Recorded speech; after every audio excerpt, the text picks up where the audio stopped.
This video shows you how to upgrade an old thermostat to a modern Wi-Fi enabled smart thermostat to save heating cost. One of the major issues is the wire that goes from your existing thermostat to the furnace.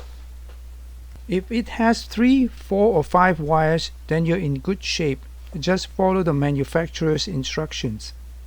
The more challenging install is when you only have 2 wires that goes from the existing thermostat to the furnace.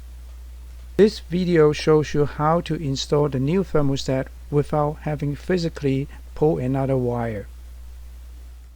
See a demo of how a 2-wire thermostat works. When the set point is above ambient temperature, the furnace turns on.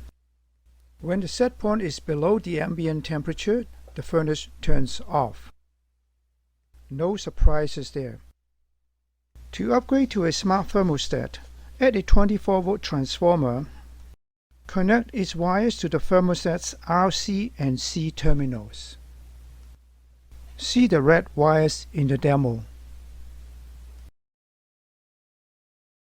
Here are some popular brands of Wi-Fi thermostat.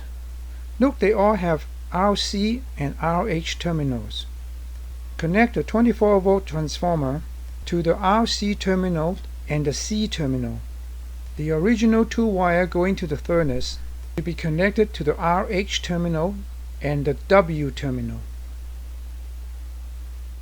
For the Nest E thermostat, it uses 2 AA batteries to power the thermostat when the heat cycle is on, so you don't really need a 24-volt AC transformer.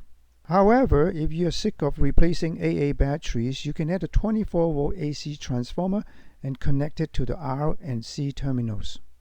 The 2 wires going to the furnace will be connected to the R and W terminals.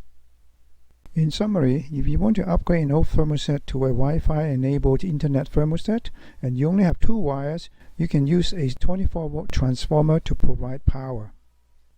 You may want to leave the wires exposed or hide the low voltage wires inside the drywall.